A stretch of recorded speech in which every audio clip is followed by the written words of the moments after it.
এবং মাদ্রাসামুখী বাজেট। এই বাজেটে আরো 600 নতুন মাদ্রাসা তৈরি করার কথা বলা হয়েছে। কারণ 7 শেখের মতো আনসারুল বাংলার লোকেরা আবার আসবে, মাদ্রাসা তৈরি হবে, খাজেরি মাদ্রাসা, যেখান থেকে ভারত বিরোধী জঙ্গিবাদ, মৌলবাদ সৃষ্টি করা হবে। আমি মাদ্রাসার ইতিহাস, মাদ্রাসার ছাত্রদের অবদান শুভেন্দুবাবু ভালো করে জানেন, এবং আমি বলছি এটা কথা আমার থেকেও বেশি শুভেন্দুবাবু জানেন। স্বাধীন ভারতের প্রথম শিক্ষামন্ত্রী একজন মাদ্রাসার ছাত্র তিনি।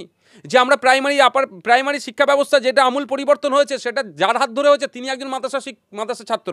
শুভেন্দুবাবু ভালো করে জানেন, কিন্তু শুভেন্দুবাবু মাদ্রাসাকে আক্রমণ লক্ষ্যবস্তু করার কারণ হচ্ছে ওনাকে এখন চর্চায় থাকতে হবে, ক্ষমতার পেতে হবে, সেই জন্য মাদ্রাসাকে নিয়ে এত করছে। স্বাধীন ভারতের পাওয়ার ক্ষেত্রে, ব্রিটিশ মুক্ত ভারত পাওয়ার হওয়ার ক্ষেত্রে মাদ্রাসা ছাত্রদের ভূমিকা অতুলনীয় ছিল। আপনি ইন্ডিয়া গেটে যাবেন দিল্লির, সেখানে যে শহীদদের নাম লেখা আছে 93,000, আপনি 60-62,000 মুসলমানের নাম পাবেন। 60-62,000-এর মধ্যে আমি দায়িত্ব নিয়ে পেয়েছি 50,000 মাদ্রাসা ছাত্রদের নাম পাবেন। কারা তাদের কি ভূমিকা ছিল? দেশকে স্বাধীন করতে হবে, আজকে সেই মাদ্রাসাকে দেখে দেওয়ার চেষ্টা করছে।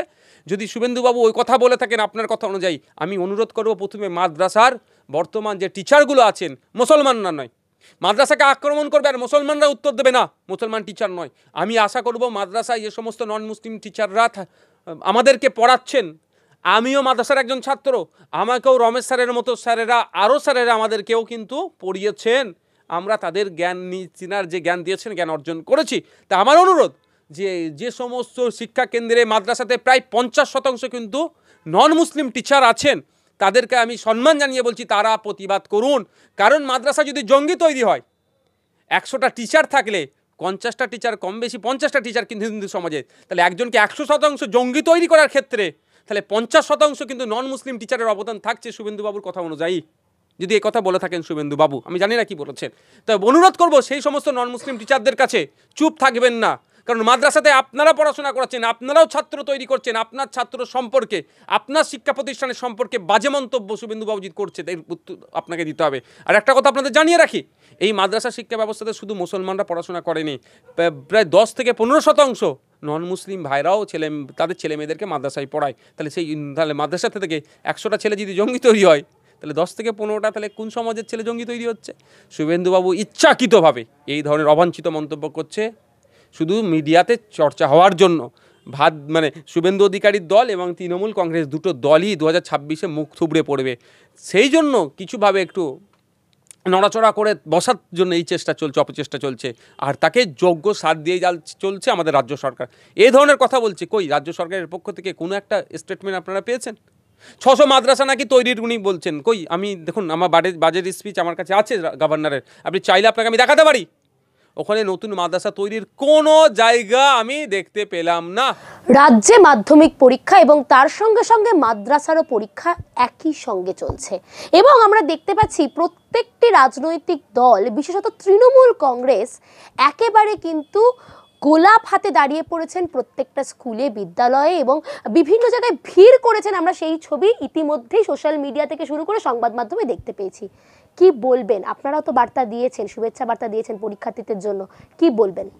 আজ থেকে শুরু হচ্ছে মাধ্যমিক, স্কুলের মাধ্যমিক, হাই মাদ্রাসার মাধ্যমিক, সিনিয়র মাদ্রাসার মাধ্যমিক তথা আলিম এবং ফাজিল, যেটা ফাজিলটা হচ্ছে এইচএস, ইকুইভ্যালেন্ট এইচএস। তো গতকাল থেকেই সবার শুভেচ্ছার বন্যা বইছে, আমরাও শুভেচ্ছা দিয়েছি, আমিও দিয়েছি যে আজকের যারা কালকে ময়ূরে বৃক্ষে পরিণত হবে এবং তাদের দ্বারাই বাচ্চা যারা আছেন তাদের দ্বারাই আগামীর সভ্যতা গড়ে উঠবে, এই ছাত্রছাত্রীদের দ্বারাই, এটা আশা করছি আমরা। সবাই স্বাভাবিকভাবে নিয়ম অনুসারী করছে, আপনার শুভেচ্ছা জানাচ্ছেন, উইশ করছেন, ভালো কথা, সবাই করছে, আমরাও করছি। তো সকাল থেকে আমি একটা জিনিস যেটা দেখলাম, তৃণমূল কংগ্রেস সকাল সকাল চান করে নিয়ে, আতর গায়ে বডি স্প্রে করে নিয়ে, একদম গোলাপ হাতে পেন হাতে নিয়ে দাঁড়িয়ে পড়ছে শিক্ষা প্রতিষ্ঠানের সামনে, ছাত্রগুলোকে উদ্ধার করতে হবে। তো ব্যাপারটা হচ্ছে যে তৎপরতা দেখাচ্ছে আজকের দিনে, সেই তৎপরতা যদি শিক্ষক নিয়োগের ক্ষেত্রে দেখাতো তৃণমূল কংগ্রেস, তাহলে সত্যি আমাদের শিক্ষা ব্যবস্থা আমূল পরিবর্তন হয়ে যেত।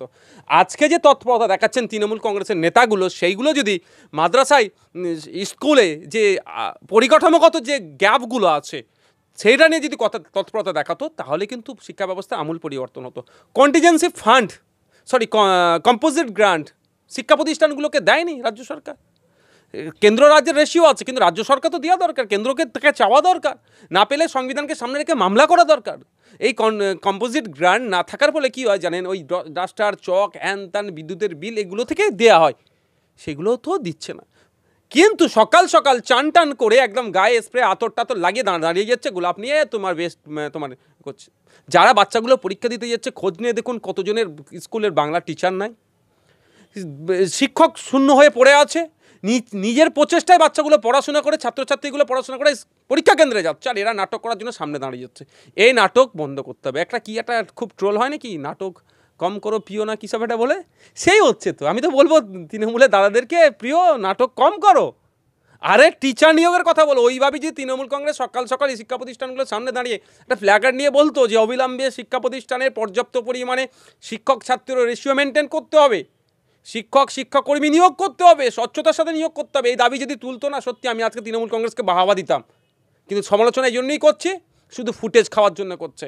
আর আমার আপনার বাড়ির গরিবের ছেলেপুলেগুলো, শ্রমজীবী প্রান্তিক শ্রেণীর মানুষের ছেলেগুলো আজকে দেখুন তাদের নিজস্ব প্রচেষ্টায় তারা পড়াশোনা করে এক্সাম কেন্দ্রে যাচ্ছে, পরীক্ষা কেন্দ্রে যাচ্ছে। এটা নাটক ছাড়া আর কিছুই করছে না তৃণমূল কংগ্রেস। তাই বলছি আবার, প্রিয় নাটক কম করো। মাধ্যমিকের সঙ্গে সঙ্গে মাদ্রাসার পরীক্ষা, এই মধ্যেই কিন্তু দেখা যাচ্ছে বাজেট পেশ, কেন্দ্রে বাজেট পেশ হয়েছে এবং সেখানে দেখা গেল মাদ্রাসার জন্য, আবারও বলছি সমস্ত ভারতের মাদ্রাসার জন্য মাত্র 1 লক্ষ টাকা বরাদ্দ করেছেন শিক্ষা এবং শিক্ষা দপ্তর থেকে, এবং সেখান থেকে আমাদের নির্মলা সীতারামন অর্থমন্ত্রী তিনি করেছেন। তার সঙ্গে সঙ্গে আমরা দেখতে পাচ্ছি আবার রাজ্য বাজেট পেশ হবে এবং সেখান থেকে শুভেন্দু অধিকারী মন্তব্য করলেন যে রাজ্যে একেবারে বাজেট হচ্ছে মাদ্রাসামুখী, 600টি নতুন মাদ্রাসা তৈরি হচ্ছে এবং এই মাদ্রাসা থেকে কোট আনকোট তিনি বলছেন যে ভারত বিদ্বেষী এবং ভারত বিরোধী কাজ এখান থেকে শেখানো হবে। কি বলবেন? একটু বিস্তারিতটা বলবো আপনাদেরকে, যারা দর্শক বন্ধুরা শুনবেন একটু ধৈর্য নিয়ে শুনবেন। প্রথম কথা হচ্ছে, সেন্ট্রাল গভর্নমেন্ট যে সরকার দ্বারা পরিচালিত, তারা আপাদমস্তক একটা মুসলিম বিদ্বেষী সরকার। এরা সব সময় চায় যে ভারতবর্ষের মুসলিম, দলিত, প্রান্তিক, আদিবাসী মানুষদেরকে, যারা প্রান্তিক মানুষ, পিছিয়ে বর্গের মানুষ, তারা পিছিয়েই থাকুক। এরা কোনোদিনের জন্য আপলিফমেন্ট চায় না। আপনারা দেখছেন যে আদিবাসী হওয়ার জন্য, দলিত হওয়ার জন্য তাদের উপরে কীভাবে অত্যাচার নেমে আসছে, মুসলিম হওয়ার জন্য পিটিয়ে মেরে দিচ্ছে, রাস্তাঘাটে মব লিঞ্চিং করছে। তো এই সরকারের কাছ থেকে কোনোদিন আমি আশা করিনি, কারণ এটা ভালো কিছু হবে। এরা সবকা সাথ সবকা বিকাশ বললেও এরা শিল্পপতিদের সাথ দিচ্ছে, তাদেরই বিকাশ করছে। সাধারণ মানুষ, মুসলমান নির্বিশেষে এরা বঞ্চিত হচ্ছে।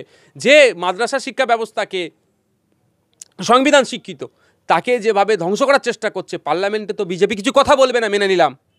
আমাদের রাজ্য থেকে 29টা যে এমপি গিয়েছেন, তারা কি বলেছে সেটা আমার জানার দরকার আছে একটু, সেটা আমি জানতে চাই। আমাদের রাজ্যের এমপিগুলো কী করছে পার্লামেন্টে দাঁড়িয়ে, যে মাদ্রাসা শিক্ষা ব্যবস্থা শুধু নয়, আমি আপনাকে বলি ST/SC ছেলে মেয়েদের স্কলারশিপেও অনেক কাটিং হচ্ছে। তাহলে আমাদের রাজ্যের এমপিগুলো যিনি গিয়েছেন, তারা পার্লামেন্টে দাঁড়িয়ে বললো না কেন যে মাইনরিটি ছেলে মেয়েদের সাথে যে অন্যায় হচ্ছে, একইভাবে ST/SC কমিউনিটির ছেলে মেয়েদেরকে এই স্কলারশিপে ফান্ড কাটিংয়ে তারাও ক্ষতিগ্রস্ত হবে। এই নিয়ে কোনো কথা বলতে দেখলাম না। তারা শুধু ঘুরিয়ে কথা বলে বিজেপিকে সুবিধা পাইয়ে দিয়ে পালিয়ে আসছে। আসা যাক আমাদের রাজ্যে এখনও পূর্ণাঙ্গ বাজেট পেশ হয়নি 2025-26 অর্থবর্ষের। আজকে এটা বাজেট সেশন চলছে। আজকে আমাদের রাজ্যের আপনার গভর্নর স্যারের আজকে একটা স্পিচ ছিল। সেই গভর্নর স্যারের সংবিধানের 175 নম্বর আর্টিকেল অনুযায়ী আজকে স্পিচটা দিয়েছেন। স্বাভাবিকভাবে এই স্পিচ যেটা হয় সেটা রাজ্যগুলো ঠিক করে দেয়, গভর্নর স্যার এসে পড়ে দেয়। তো ওর মধ্যে একটা জায়গাতে উল্লেখ আছে যে রাজ্যে 614টা সিনিয়র হাই মাদ্রাসা মিলে 614টা আছে বামেদের আমলে। এই সরকারের আমলে একটা নতুন হাই মাদ্রাসা, সিনিয়র মাদ্রাসা সরকার করেনি, মাত্র 13-14টা ইংলিশ মিডিয়াম মাদ্রাসা করেছে, সেগুলো আবার ধ্বংস হতে চলেছে। যাক, ওই মাদ্রাসার মধ্যে 300 মাদ্রাসাতে 600 স্মার্ট ক্লাসরুম, যেটাকে আমরা ডিজিটাল ক্লাসরুম বলি, যদি আমি বলি ডিজিটাল ক্লাসরুম, এর জন্য আপনার একটা অনুমোদন দিয়েছে। কবে ডিজিটাল ক্লাসরুম হবে? 2047 সালে হবে কি 2100 সালে হবে সেটা বলতে পারবো না আমি, কিন্তু হবে। কারণ এই হবে এদের নাটক আমি অনেক দিন ধরে 2021 থেকে দেখছি আমি, হবে 2025 চলে আসলো। তো তা এতটুকু অনুমোদন দিয়েছে। এটাতেও শুভেন্দুবাবুর রাগ হচ্ছে কেন? শুভেন্দুবাবু রাগ হচ্ছে না, শুভেন্দুবাবু মাদ্রাসার সম্পর্কে বিষ উগলাচ্ছে কেন? শুভেন্দুবাবু মাদ্রাসার ইতিহাস ভালো করে জানেন। স্বাধীনতা সংগ্রামে মাদ্রাসার ইতিহাস, মাদ্রাসার ছাত্রদের অবদান শুভেন্দুবাবু ভালো করে জানেন। এবং আমি বলছি এটা কথা, আমার থেকেও বেশি শুভেন্দুবাবু জানেন। স্বাধীন ভারতের প্রথম শিক্ষামন্ত্রী একজন মাদ্রাসার ছাত্র তিনি, যে আমরা প্রাইমারি শিক্ষা ব্যবস্থা যেটা আমূল পরিবর্তন হয়েছে সেটা যার হাত ধরে হয়েছে তিনি একজন মাদ্রাসা ছাত্র। শুভেন্দুবাবু ভালো করে জানেন, কিন্তু শুভেন্দুবাবু মাদ্রাসাকে আক্রমণ লক্ষ্যবস্তু করার কারণ হচ্ছে ওনাকে এখন চর্চায় থাকতে হবে, ক্ষমতার পেতে হবে, সেই জন্য মাদ্রাসাকে নিয়ে এত করছে। স্বাধীন ভারতের পাওয়ার ক্ষেত্রে, ব্রিটিশ মুক্ত ভারত পাওয়ার হওয়ার ক্ষেত্রে মাদ্রাসা ছাত্রদের ভূমিকা অতুলনীয় ছিল। আপনি ইন্ডিয়া গেটে যাবেন দিল্লির, সেখানে যে শহীদদের নাম লেখা আছে 93,000, আপনি 60-62,000 মুসলমানের নাম পাবেন। 60-62,000-এর মধ্যে আমি দায়িত্ব নিয়ে পেয়েছি 50,000 মাদ্রাসা ছাত্রদের নাম পাবেন। কারা তাদের কি ভূমিকা ছিল? দেশকে স্বাধীন করতে হবে, আজকে সেই মাদ্রাসাকে দেখে দেওয়ার চেষ্টা করছে। যদি শুভেন্দুবাবু ওই কথা বলে থাকেন আপনার কথা অনুযায়ী, আমি অনুরোধ করব প্রথমে মাদ্রাসার বর্তমান যে টিচারগুলো আছেন, মুসলমানরা নয়, মাদ্রাসাকে আক্রমণ করবে আর মুসলমানরা উত্তর দেবে না, মুসলমান টিচার নয়। আমি আশা করব মাদ্রাসায় যে সমস্ত নন মুসলিম টিচাররা আমাদেরকে পড়াচ্ছেন, আমিও মাদ্রাসার একজন ছাত্র, আমাকেও রমেশ স্যারের মতো স্যারেরা, আরও স্যারেরা আমাদেরকেও কিন্তু পড়িয়েছেন, আমরা তাদের জ্ঞান চিনার যে জ্ঞান দিয়েছেন জ্ঞান অর্জন করেছি। তা আমার অনুরোধ যে সমস্ত শিক্ষা কেন্দ্রে মাদ্রাসাতে প্রায় 50% কিন্তু নন মুসলিম টিচার আছেন, তাদেরকে আমি সম্মান জানিয়ে বলছি তারা প্রতিবাদ করুন। কারণ মাদ্রাসা যদি জঙ্গি তৈরি হয়, 100টা টিচার থাকলে 50টা টিচার কম বেশি 50টা টিচার কিন্তু হিন্দু সমাজে, তাহলে একজনকে 100% জঙ্গি তৈরি করার ক্ষেত্রে তাহলে 50% কিন্তু নন মুসলিম টিচারের অবদান থাকছে শুভেন্দুবাবুর কথা অনুযায়ী। যদি এই কথা বলে থাকেন শুভেন্দুবাবু, আমি জানি না কি বলেছেন, তবে অনুরোধ করব সেই সমস্ত নন মুসলিম টিচারদের কাছে চুপ থাকবেন না। কারণ মাদ্রাসাতে আপনারা পড়াশোনা করাচ্ছেন, আপনারাও ছাত্র তৈরি করছেন, আপনার ছাত্র সম্পর্কে, আপনার শিক্ষা প্রতিষ্ঠানের সম্পর্কে বাজে মন্তব্য শুভেন্দুবাবু করছে, এর উত্তর আপনাকে দিতে হবে। আর একটা কথা আপনাদের জানিয়ে রাখি, এই মাদ্রাসা শিক্ষা ব্যবস্থাতে শুধু মুসলমানরা পড়াশোনা করেনি, প্রায় 10-15% নন মুসলিম ভাইরাও তাদের ছেলে মেয়েদেরকে মাদ্রাসায় পড়ায়।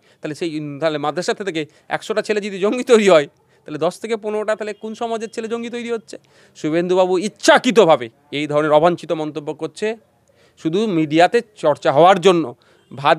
শুভেন্দু অধিকারীর দল এবং তৃণমূল কংগ্রেস দুটো দলই 2026-এ মুখ থুবড়ে পড়বে, সেই জন্য কিছুভাবে একটু নড়াচড়া করে বসার জন্য এই অপচেষ্টা চলছে, আর তাকে যোগ্য সাথ দিয়ে চলছে আমাদের রাজ্য সরকার। এই ধরনের কথা বলছে, কই রাজ্য সরকারের পক্ষ থেকে কোনো একটা স্টেটমেন্ট আপনারা পেয়েছেন? 600 মাদ্রাসা নাকি তৈরির উনি বলছেন, কই আমি দেখুন আমার বাজেট স্পিচ আমার কাছে আছে গভর্নরের, আপনি চাইলে আপনাকে আমি দেখাতে পারি। ওখানে নতুন মাদ্রাসা তৈরির কোনো জায়গা আমি দেখতে পেলাম না। আমি মাদ্রাসার ইতিহাস, মাদ্রাসার ছাত্রদের অবদান শুভেন্দুবাবু ভালো করে জানেন, এবং আমি বলছি এটা কথা আমার থেকেও বেশি শুভেন্দুবাবু জানেন। স্বাধীন ভারতের প্রথম শিক্ষামন্ত্রী একজন মাদ্রাসার ছাত্র তিনি, যে আমরা প্রাইমারি শিক্ষা ব্যবস্থা যেটা আমূল পরিবর্তন হয়েছে সেটা যার হাত ধরে হয়েছে তিনি একজন মাদ্রাসা ছাত্র। শুভেন্দুবাবু ভালো করে জানেন, কিন্তু শুভেন্দুবাবু মাদ্রাসাকে আক্রমণ লক্ষ্যবস্তু করার কারণ হচ্ছে ওনাকে এখন চর্চায় থাকতে হবে, ক্ষমতার পেতে হবে, সেই জন্য মাদ্রাসাকে নিয়ে এত করছে। স্বাধীন ভারতের পাওয়ার ক্ষেত্রে, ব্রিটিশ মুক্ত ভারত পাওয়ার হওয়ার ক্ষেত্রে মাদ্রাসা ছাত্রদের ভূমিকা অতুলনীয় ছিল। আপনি ইন্ডিয়া গেটে যাবেন দিল্লির, সেখানে যে শহীদদের নাম লেখা আছে 93,000, আপনি 60-62,000 মুসলমানের নাম পাবেন। 60-62,000-এর মধ্যে আমি দায়িত্ব নিয়ে পেয়েছি 50,000 মাদ্রাসা ছাত্রদের নাম পাবেন। কারা তাদের কি ভূমিকা ছিল? দেশকে স্বাধীন করতে হবে, আজকে সেই মাদ্রাসাকে দেখে দেওয়ার চেষ্টা করছে। যদি শুভেন্দুবাবু ওই কথা বলে থাকেন আপনার কথা অনুযায়ী, আমি অনুরোধ করব প্রথমে মাদ্রাসার বর্তমান যে টিচারগুলো আছেন, মুসলমানরা নয়, মাদ্রাসাকে আক্রমণ করবে আর মুসলমানরা উত্তর দেবে না, মুসলমান টিচার নয়। আমি আশা করব মাদ্রাসায় যে সমস্ত নন মুসলিম টিচাররা আমাদেরকে পড়াচ্ছেন, আমিও মাদ্রাসার একজন ছাত্র, আমাকেও রমেশ স্যারের মতো স্যারেরা, আরও স্যারেরা আমাদেরকেও কিন্তু পড়িয়েছেন, আমরা তাদের জ্ঞান চিনার যে জ্ঞান দিয়েছেন জ্ঞান অর্জন করেছি। তা আমার অনুরোধ যে সমস্ত শিক্ষা কেন্দ্রে মাদ্রাসাতে প্রায় 50% কিন্তু নন মুসলিম টিচার আছেন, তাদেরকে আমি সম্মান জানিয়ে বলছি তারা প্রতিবাদ করুন। কারণ মাদ্রাসা যদি জঙ্গি তৈরি হয়, 100টা টিচার থাকলে 50টা টিচার কম বেশি 50টা টিচার কিন্তু হিন্দু সমাজে, তাহলে একজনকে 100% জঙ্গি তৈরি করার ক্ষেত্রে তাহলে 50% কিন্তু নন মুসলিম টিচারের অবদান থাকছে শুভেন্দুবাবুর কথা অনুযায়ী। যদি এই কথা বলে থাকেন শুভেন্দুবাবু, আমি জানি না কি বলেছেন, তবে অনুরোধ করব সেই সমস্ত নন মুসলিম টিচারদের কাছে চুপ থাকবেন না। কারণ মাদ্রাসাতে আপনারা পড়াশোনা করাচ্ছেন, আপনারাও ছাত্র তৈরি করছেন, আপনার ছাত্র সম্পর্কে, আপনার শিক্ষা প্রতিষ্ঠানের সম্পর্কে বাজে মন্তব্য শুভেন্দুবাবু করছে, এর উত্তর আপনাকে দিতে হবে। আর একটা কথা আপনাদের জানিয়ে রাখি, এই মাদ্রাসা শিক্ষা ব্যবস্থাতে শুধু মুসলমানরা পড়াশোনা করেনি, প্রায় 10-15% নন মুসলিম ভাইরাও তাদের ছেলে মেয়েদেরকে মাদ্রাসায় পড়ায়। তাহলে মাদ্রাসা থেকে 100টা ছেলে যদি জঙ্গি তৈরি হয়, তাহলে 10 থেকে 15টা তাহলে কোন সমাজের ছেলে জঙ্গি তৈরি হচ্ছে? শুভেন্দুবাবু ইচ্ছাকৃতভাবে এই ধরনের অবাঞ্ছিত মন্তব্য করছে শুধু মিডিয়াতে চর্চা হওয়ার জন্য। মানে শুভেন্দু অধিকারীর দল এবং তৃণমূল কংগ্রেস দুটো দলই 2026-এ মুখ থুবড়ে পড়বে, সেই জন্য কিছুভাবে একটু নড়াচড়া করে বসার জন্য এই চেষ্টা চলছে, অপচেষ্টা চলছে, আর তাকে যোগ্য সাথ দিয়ে চলছে আমাদের রাজ্য সরকার। এই ধরনের কথা বলছে, কই রাজ্য সরকারের পক্ষ থেকে কোনো একটা স্টেটমেন্ট আপনারা পেয়েছেন? 600 মাদ্রাসা নাকি তৈরির উনি বলছেন, কই আমি দেখুন আমার বাজেট স্পিচ আমার কাছে আছে গভর্নরের, আপনি চাইলে আপনাকে আমি দেখাতে পারি। ওখানে নতুন মাদ্রাসা তৈরির কোনো জায়গা আমি দেখতে পেলাম না। তারপরেও কিভাবে বলছে ওখানে একটা কলম আছে যেখানে 300 মাদ্রাসাতে অলরেডি আছে, যেটাতে সেটা 600 স্মার্ট ক্লাসরুম। তাহলে একটা মাদ্রাসাতে 2টো স্মার্ট ক্লাসরুম। আমরা তো আধুনিক শিক্ষার জন্য মাদ্রাসাকে প্রেফার করছি, আমরা বারবার বলছি মাদ্রাসায় আধুনিক শিক্ষাও দেওয়া হোক। যারা মাদ্রাসায় আধুনিক শিক্ষা দেওয়ার কথা বলে সওয়াল করছে, তারা যখন স্মার্ট রুমের বিরোধিতা কিভাবে করছে?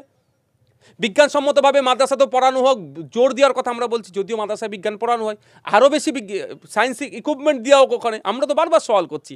যদি প্রত্যেকটা শিক্ষা প্রতিষ্ঠানে মাদ্রাসাতে 2টো করে স্মার্ট ক্লাসরুম তৈরি হয়, তো অসুবিধে কোথায়? এতে অসুবিধে কোথায় জানেন?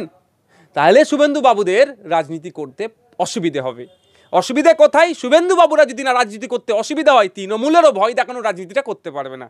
শুভেন্দু বাবু যত মাদ্রাসার বিরুদ্ধে কথা বলবে, তৃণমূল তত খুশি হবে, মুসলমানদের বুঝাবে, এই দেখ বিজেপি মাদ্রাসার বিরুদ্ধে কথা বলছে, আমি মাদ্রাসার বিরুদ্ধে কথা বলছি না। কিন্তু 10,000 শিক্ষক না দিয়ে মাদ্রাসা শিক্ষা ব্যবস্থা ধ্বংস করে দিচ্ছে আমাদের রাজ্য সরকার। এমএসকে এসএসকে আনএডের অবস্থা তলনিতে। শুভেন্দুবাবু সবকা সাথ সবকা বিকাশের স্লোগান দিচ্ছেন, আনএডের মাদ্রাসাগুলোকে 237টা আনএডের মাদ্রাসা আছে, পর্যাপ্ত এখন শিক্ষক নিয়োগ নাই, সায়েন্স ইকুইপমেন্ট নাই সে সমস্ত মাদ্রাসাতে, বাচ্চারা মিড ডে মিলও পায় না। এটা একটু বলুন না শুভেন্দুবাবু। 13টা ইংলিশ মিডিয়াম মাদ্রাসা দিয়েছে আমাদের এই রাজ্য সরকার, বর্তমান যে রাজ্য সরকার চলছে সেখানে কন্ট্রাকচুয়াল টিচার দিচ্ছে। মাদ্রাসাতে এমএসসির মাধ্যমে শিক্ষক নিয়োগ হওয়া দরকার, পিএসসির মাধ্যমে শুনছি শিক্ষক নিয়োগ হচ্ছে, সম্পূর্ণ আইন বহির্ভূত।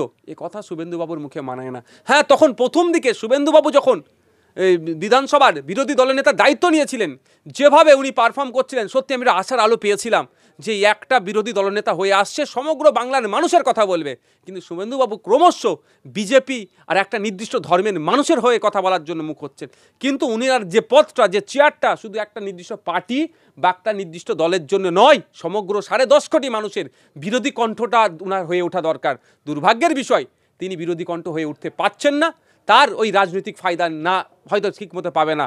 সেই জন্য আমাকে সত্যি অতীব দুঃখের সাথে বলতে লাগছে যে আমরা অনেক বিরোধী দলনেতা দেখেছি, কিন্তু তারা আউট অফ বক্স, অর্থাৎ পার্টির বাইরে গিয়ে, তার ধর্মীয় পরিচয়ের বাইরে গিয়ে মানুষের জন্য কথা বলে। আর বর্তমানে আমরা যে বিরোধী দলনেতা পেয়েছি, আনিস খানের হয়ে কথা বললেও বকটুয়ে গিয়ে আমার মা বোনেদের, সংখ্যালঘু মুসলমান মা বোনের উপরে অত্যাচার হয়েছে সেটার প্রতিবাদ জানালেও, কিন্তু দিনের শেষে তিনি তার সেই নিজের জায়গায় আবার যেন ফিরে আসছে, অর্থাৎ সে হিন্দুত্বের পলিটিক্স, মুসলমান হিন্দুর মধ্যে লড়াই লাগিয়ে দেওয়ার পলিটিক্স করছে। এই পলিটিক্স দীর্ঘমেয়াদী নয়। এই পলিটিক্সকে বাংলার মানুষ, সম্প্রীতির বাংলার মাটি, ঐক্যের মাটি, এই মাটি কিন্তু প্রশ্রয় দেবে না। তো 2026-এ বিজেপি এবং তৃণমূলকে পরাস্ত করার জন্য বাংলার মানুষ প্রস্তুত হয়েছে। আর ইন্ডিয়ান সেকুলার ফ্রন্ট যত রাজনৈতিক দল আছে তাদের সাথে আলোচনা চালাচ্ছে, যাতে একটা সুন্দর অবিজেপি তৃণমূলের বিরুদ্ধে একটা জোট তৈরি হয়, যে জোটটা শুধু রাজ্য স্তরে নয়, বুথ থেকে তৈরি করে রাজ্য স্তর পর্যন্ত সমাজের প্রতিটা ক্ষেত্রে যে অত্যাচারের সংগঠিত, যেখানে অত্যাচার হবে তাদের পাশে যে সমগ্র রাজনৈতিক দল থেকে তাদের সমাধান, এবং যারা অত্যাচার করছে তাদের বিরুদ্ধে লড়াই। শুধু ভোট আসলো, প্রেস কনফারেন্স করে বলে দেওয়া হলো অমুক মোর্চা তৈরি হয়েছে, এটা নয়। এটা করলে বিজেপি তৃণমূলকে হারানো যাবে না। বুথ স্তর থেকে এবং আন্দোলন সংগঠিত করে এই জোট তৈরি করতে হবে, তার চেষ্টায় আমরা আছি।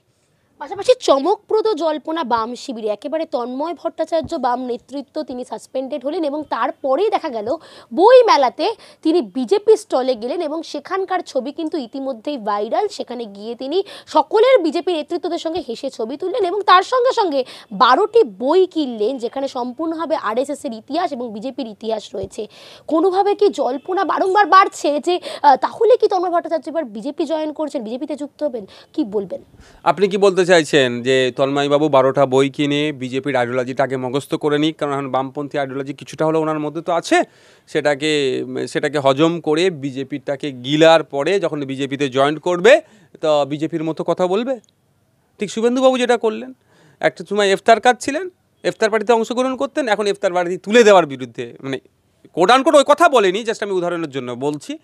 তো তন্ময়বাবু বলতে পারছেন আমি তিনি কোন দলে থাকবেন, তবে তিনি ভেরি রিসেন্ট যে যার যার পারফরমেন্স, ওনার যে কথাবার্তাগুলো দেখলাম সত্যি আমাদেরকে ভাবাচ্ছে তন্ময়বাবুর আগামী ডেস্টিনেশন কি আছে সেটা প্রশ্ন থেকে যাচ্ছে, একটা কোশ্চেন মার্ক থাকছে। আমি এখনই কারোর বিরুদ্ধে কিছু এই বিষয়টা বলতে পারবো না, তবে একটা কথা বলতে পারি যে দেখুন, বইকে কোথায় কিনবে না কিনবে একটা প্রশ্ন থেকে যাচ্ছে, কিন্তু বই কিনা নেতাদের সাথে সেলফি তোলা, ফটোশ্যুট করার মধ্যে অনেক ডিফারেন্স আছে। অবশ্যই বিরোধী মতের যারা আছেন, মতদর্শনে চলছেন, তাদেরও বই নিয়ে পড়াশোনা করা দরকার তাদের বিরুদ্ধে কাউন্টার করার জন্য।